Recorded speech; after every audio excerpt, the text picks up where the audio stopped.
साई राम बच्चों, कैसे हैं आप सब। उम्मीद करती हूँ हमेशा की तरह अच्छे होंगे। बच्चों, हमेशा हमने अव्यय के बारे में एक विशेष जानकारी प्राप्त की है। आज के इस हिंदी कालांश में मैं आप लोगों को एक एक करके जो अव्यय के प्रकार हैं उसमें से जो पहला प्रकार है जिसके और चार प्रकार हैं उसके बारे में हम जानकारी प्राप्त करेंगे। जैसा कि आप लोग जानते हैं कि ये जो हम लोग आज जो पढ़ने वाले हैं इसका वीडियो पहले भी जा चुका है, लेकिन हमारे पास समय है तो उसके हिसाब से मैं आप लोगों को इसके जितने भी शेष भाग बचे हुए हैं सभी को आपको बहुत ही अच्छे से इसकी जानकारी देना चाहती हूँ। इसलिए मैं आपको इसके जो वीडियो है एक बार फिर से नए एग्जाम्पल के साथ में और परिभाषा जो है और भी सरल तरीके से दी है, उसके तरीके से मैं ट्राई कर रही हूँ कि आप लोगों को अव्यय जो है वह समझ में आ जाए, क्योंकि अव्यय 7वीं कक्षा से लेकर 10वीं कक्षा के लिए बहुत महत्वपूर्ण है। ठीक है बच्चों, तो चलिए हम शुरू करते हैं आज का जो हिंदी का हमारा कालांश है। आज के हिंदी के कालांश में हम सबसे पहले देखने वाले हैं कि क्रिया विशेषण अव्यय क्या होता है। लेकिन क्रिया विशेषण अव्यय जानने से पहले हम लोगों को फिर से एक बार अपना जो हम लोगों ने पढ़ा है अव्यय उसके बारे में फिर से एक बार पुनरावर्तन करना होगा, और फिर से जो हमने पढ़ा है उसके बारे में अपने जो याददाश्त है उधर वापस लेके जानी पड़ेगी कि हमने अव्यय में क्या पढ़ा था। तो सबसे पहले बच्चों हम देखते हैं कि हमारा जो अव्यय है वह पढ़ने से पहले अव्यय क्या होता है उसकी हम परिभाषा देखेंगे। हम लोगों ने देखा था कि अव्यय क्या होता है। अव्यय का शाब्दिक अर्थ होता है जो व्यय न हो, अर्थात जो खर्च न हो या जो कहीं पे भी व्यर्थ ना हो, जिनके रूप में लिंग, वचन, पुरुष, कारक, काल आदि की वजह से कोई परिवर्तन नहीं होता, उसे अव्यय शब्द कहते हैं। अव्यय शब्द हर स्थिति में अपने मूल रूप में रहते हैं, अर्थात ऐसे शब्दों में हम किसी भी प्रकार का परिवर्तन नहीं देखते हैं। आप सभी को पता है कि परिवर्तन होने के लिए संज्ञा और सर्वनाम इन सब में सबसे पहले परिवर्तन होना चाहिए, लेकिन हम जब अव्यय पढ़ते हैं तो वहाँ पर हम देखते हैं कि हम किसी भी प्रकार का चेंज, किसी भी प्रकार का बदलाव, परिवर्तन वहाँ पे बिल्कुल भी नहीं देखते हैं। तो इसलिए अव्यय जो शब्द है वह शब्द है जिसमें हम किसी भी प्रकार का परिवर्तन नहीं देखते हैं। अव्यय शब्द हर स्थिति में अपने मूल रूप में रहते हैं। इन शब्दों को अविकारी शब्द भी कहा जाता है। बच्चों, जब हम लोग अव्यय पढ़ेंगे तो हम लोगों ने देखा था कि अव्यय को दो पार्ट में बांटा गया है।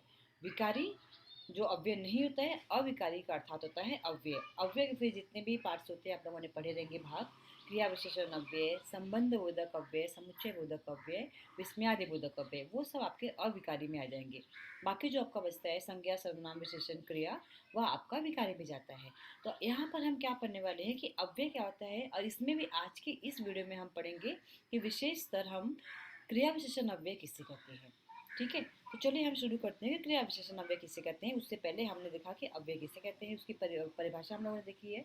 अव्यय का इन शॉर्ट में आपको बता दूं कि जिसे परिवर्तित नहीं किया जा सके या जहाँ पे कोई भी परिवर्तन नहीं होता है उसे हम क्या कहते हैं बच्चों, उसे हम अव्यय कहते हैं। जैसे जब, तब, अभी, अगर, वह, वहाँ, यहाँ, इधर, उधर, किंतु, परंतु, बल्कि, इसलिए, अतएव, अवश्य, तेज, कल, धीरे, लेकिन, चूंकि, क्योंकि आदि। आप सभी को पता है कि इन सारे शब्दों में हम किसी भी प्रकार का परिवर्तन करेंगे तो भी इनका मतलब एक ही रहता है, मतलब यहाँ पे कोई भी परिवर्तन संभव नहीं है। तो इसलिए इन शब्दों को हम क्या बोलते हैं बच्चों, इन शब्दों को हम बोलते हैं अव्यय शब्द। ठीक है, अब हम देखने वाले हैं कि अव्यय के भेद कितने होते हैं। हम सब लोग फैमिलियर है इससे, बराबर है ना। हमें पता है कि अव्यय के भेद कुल कितने होते हैं, कितने होते हैं। हमने देखा था कि अव्यय के कुल 4 भेद होते हैं, बराबर। अव्यय के 4 भेद कौन कौन से हैं। पहला है हमारा क्रिया विशेषण अव्यय, दूसरा है संबंध बोधक अव्यय, तीसरा है समुच्चय बोधक अव्यय, चौथा है हमारा विस्मयादि बोधक अव्यय, जिसमें हम आज के इस कालांश में सिर्फ क्रिया विशेषण अव्यय के बारे में पढ़ेंगे, क्योंकि हमको पता है कि क्रिया विशेषण अव्यय जो है वह बहुत वास्तविक रूप में वह बहुत बड़ा है। तो हमें पहले उसकी जानकारी प्राप्त करेंगे, फिर अगली वीडियो में बाकी जो शेष बचे हुए हैं उसके बारे में हम जानकारी प्राप्त करेंगे। तो चलो बच्चों, आज हम देखते हैं कि क्रिया विशेषण अव्यय हम किसे कहते हैं।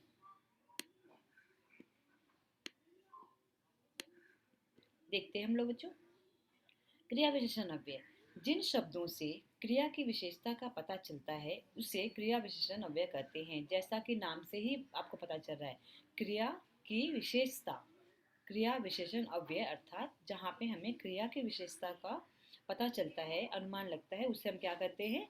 क्रिया विशेषण अव्यय कहते हैं। जिन शब्दों से क्रिया की विशेषता का पता चलता है उससे क्रिया विशेषण अव्यय कहते हैं। जहाँ पर, यहाँ, तेज, अब, रात, धीरे धीरे, प्रतिदिन, सुंदर, वहाँ, तक, जल्दी, अभी, बहुत आते हैं, वहाँ पर क्रिया विशेषण अव्यय बहुत आते हैं, वहाँ पर क्रिया विशेषण अव्यय होता है। ये सारे शब्द जो है वह क्रिया विशेषण के जो 4 प्रकार हम पढ़ेंगे आगे अभी, वह उसके ही एग्जाम्पल है, उदाहरण है। ठीक है बच्चों, तो यहाँ से हमें समझ में आएगा कि ऐसे जो शब्द होते हैं वह हमें क्रिया की विशेषता के बारे में बताते हैं, इसलिए इन्हें हम क्रिया विशेषण अव्यय या क्रिया विशेषण शब्द कहते हैं। ठीक है, तो हम इसका अभी एग्जाम्पल देखते हैं कि इसका एग्जाम्पल क्या होता है। जैसे वह यहाँ से चला गया, यहाँ, घोड़ा तेज दौड़ता है, तेज, अब पढ़ना बंद करो, अब, बच्चे धीरे धीरे चल रहे हैं, धीरे धीरे, वे लोग रात को पहुंचे, रात, समय का भी ज्ञान हो रहा है ना, रात। तो ये हमारा क्रिया विशेषण अव्यय का हम लोगों ने थोड़े से उदाहरण देखे। अब हम देखेंगे कि क्रिया विशेषण जो अव्यय है ना, उसके भी 4 प्रकार कौन से हैं। पहला है कालवाचक क्रिया विशेषण अव्यय, दूसरा है स्थानवाचक क्रिया विशेषण अव्यय, तीसरा है परिमाणवाचक क्रिया विशेषण अव्यय, चौथा है रीतिवाचक क्रिया विशेषण अव्यय। अब हम एक एक करके जितने भी 4 प्रकार है बच्चों उसके बारे में जानकारी प्राप्त करेंगे। फर्स्ट वन है जो जिसे हम क्रिया विशेषण अव्यय कहते हैं, उसमें हम सबसे पहले देखेंगे कि कालवाचक क्रिया विशेषण अव्यय क्या होता है। ठीक है, देखिए, जिन अव्यय शब्दों से कार्य के व्यापार के होने का पता चले उसे कालवाचक क्रिया विशेषण अव्यय कहते हैं। अर्थात जब हमें जिन अव्यय शब्दों से समय का ज्ञान होता है कि उस समय क्या हो रहा है, किसी भी पर्टिकुलर समय के बारे में, टाइम के बारे में पता चलता है, तो उसे हम क्या कहेंगे? कालवाचक क्रिया विशेषण अव्यय। जैसे वह नित्य टहलता है, वे कब गए, सीता कल जाएगी, वह प्रतिदिन पढ़ता है। नित्य, कब, कल, प्रतिदिन, ये सारे हमको क्या बता रहे हैं? समय का ज्ञान कराते हैं, इसलिए हम इसे कालवाचक क्रिया विशेषण अव्यय कहते हैं। तो बच्चों आपको समझ में आया कि कालवाचक क्रिया विशेषण अव्यय क्या होता है। अब हम अगला देखते हैं कि स्थानवाचक क्रिया विशेषण अव्यय जो है वह क्या होता है। तो स्थानवाचक क्रिया विशेषण अव्यय पढ़ने से पहले हम उसकी परिभाषा देखेंगे। जिन अव्यय शब्दों के जिन अव्यय शब्दों से कार्य के व्यापार के होने के स्थान का पता चले उन्हें हम स्थानवाचक क्रिया विशेषण अव्यय कहते हैं। जैसे मैं कहाँ जाऊं, तारा कहाँ अवम इधर गई, सुनील नीचे बैठा है, इधर उधर मत देखो, कहाँ, कहाँ, किधर, नीचे, इधर उधर, यह सब हमें किसका ज्ञान कराते हैं बच्चों? यह सब हमें स्थान का ज्ञान कराते हैं। तो जब हमें ऐसे शब्दों के द्वारा जिनसे हमें स्थान का ज्ञान होता है उसे हम क्या कहेंगे? स्थानवाचक क्रिया विशेषण अव्यय। स्थानवाचक क्रिया विशेषण अव्यय। तो हम लोगों ने अभी तक 2 अव्यय पढ़े हैं, क्रिया विशेषण अव्यय के 2 प्रकार पढ़े हैं। पहला पढ़ा हम लोगों ने कालवाचक क्रिया विशेषण अव्यय, दूसरा पढ़ा हम लोगों ने स्थानवाचक क्रिया विशेषण अव्यय। तीसरा हम देखते हैं बच्चों परिमाणवाचक क्रिया विशेषण अव्यय। जैसे जिन अव्यय शब्दों से कार्य के व्यापार के परिणाम का पता चलता है उसे हम परिमाणवाचक क्रिया विशेषण अव्यय कहते हैं। जिन अव्यय शब्दों से नाप तौल का पता चलता है, जैसे मैं बहुत घबरा रहा हूँ, बहुत, वह अतिशय व्यथित होने पर भी मौन है, अतिशय, उतना बोलो जितना जरूरी हो, उतना, जितना, रमेश खूब पढ़ता है, खूब, बहुत, अतिशय, उतना, जितना, खूब, यह सारे जो शब्द हैं वह हमारे किसी भी चीज़ के नाप तौल को दिखाते हैं। ठीक है, कि मतलब कितनी क्वांटिटी में हम लोगों ने बातें की। तो इस तरह से हम यहाँ पर एक अंदाजा लगा सकते हैं कि जो भी हम पढ़ रहे हैं उससे हमें नाप तौल का पता चल रहा है। तो यह जो शब्द होंगे वो हमारे कौन से होंगे उदाहरण बच्चों? वो हमारे हो जाएंगे परिमाणवाचक क्रिया विशेषण अव्यय। तो अभी तक हमने कितने पढ़े? क्रिया विशेषण अव्यय के हम 3 प्रकार पढ़ चुके हैं। कालवाचक क्रिया विशेषण अव्यय, स्थानवाचक क्रिया विशेषण अव्यय, परिमाणवाचक क्रिया विशेषण अव्यय। चौथा प्रकार हम देखते हैं रीतिवाचक क्रिया विशेषण अव्यय। अब रीतिवाचक क्रिया विशेषण अव्यय क्या होता है, पहले परिभाषा देखते हैं बच्चों। जिन अव्यय शब्दों से कार्य के व्यापार की रीति या विधि का पता चलता है उन्हें रीतिवाचक क्रिया विशेषण अव्यय कहते हैं। इसको और अच्छे से सरल शब्दों में समझने के लिए सबसे पहले हम क्या करेंगे बच्चों, उसका एग्जाम्पल लिखेंगे, उदाहरण लिखेंगे। जरा सहज एवं धीरे चलिए। जरा सहज एवं धीरे। हमारे सामने शेर अचानक आ गया। अचानक। कपिल ने अपना काम फटाफट कर लिया। फटाफट। मोहन शीघ्रता से चला गया। शीघ्रता। तो जरा सहज एवं धीरे पहले सेंटेंस में ये तीनों, दूसरे में अचानक, तीसरे में फटाफट, चौथे में शीघ्रता।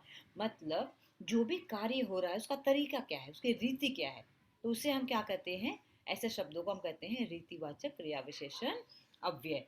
तो बच्चों हम लोगों ने आज जो पढ़ा है वो कितना हम लोगों ने पढ़ा यहाँ पर, हम लोगों ने सबसे पहले पढ़ा कि अव्यय क्या होता है। फिर हम लोगों ने देखा कि अव्यय के 4 प्रकार होते हैं। क्रिया विशेषण अव्यय, संबंध बोधक अव्यय, समुच्चय बोधक अव्यय और विस्मयादि बोधक अव्यय। फिर हम लोगों ने क्रिया विशेषण का आज स्पेशली हम लोगों ने इस वीडियो में क्रिया विशेषण अव्यय के बारे में जानकारी प्राप्त की।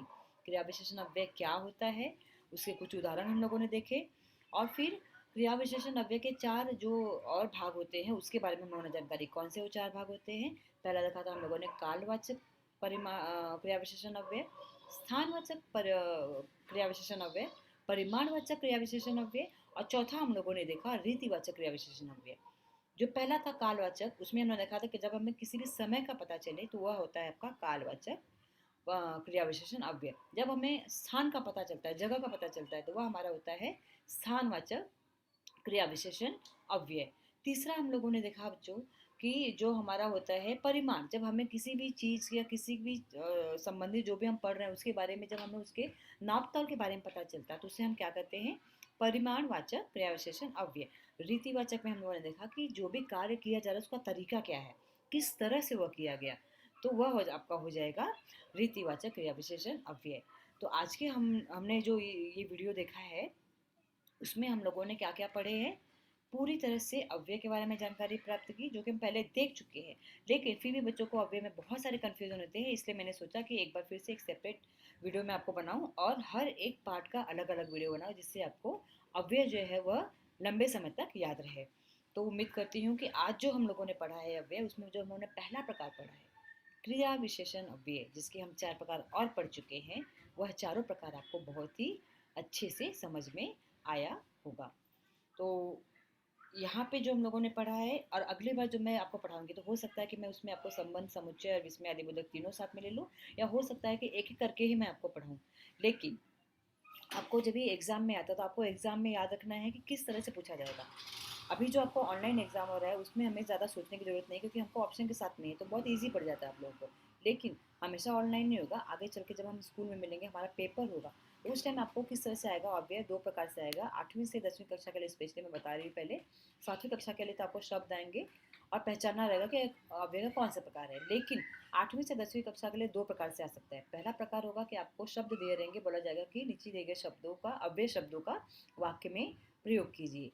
और दूसरा जो प्रकार होगा, आपको पूरा सेंटेंस रहेगा, उसमें से आपको अव्यय पहचानना है और वो अव्यय का कौन सा प्रकार है वह भी आपको पहचानना होगा। तो उम्मीद करती हूँ कि आपको जो आज यहाँ पे पढ़ाया गया है वह अच्छे से समझ में आया होगा। तो आज का जो हिंदी का कालांश है उसमें अगर आपने ध्यान दिया होगा तो आपको यह जो क्रिया विशेषण अव्यय है उसकी मैंने बहुत डिटेल में इंफॉर्मेशन दी है, विस्तार पूर्वक आपको पढ़ाया है। अगले वीडियो में इसके जो शेष बचे हुए भाग है उसको मैं आपको पढ़ाऊंगी। तब तक जो भी पढ़ाया जा रहा है बच्चों उसको ध्यान दो और अच्छे से उसको अपने जो आपकी हिंदी की उत्तर पुस्तिका है उसमें लिखते जाइए, नोटबुक में आप उसको नोट डाउन करते जाइए, जिससे आपके लिए बहुत ईजी हो जाएगा। ठीक है, फिर अगले वीडियो में मिलेंगे इसके शेष भाग के साथ में। तब तक आप अच्छे से पढ़िए और जो भी पढ़ाया जा रहा है उसे लिख कर परफेक्ट करके पढ़िए।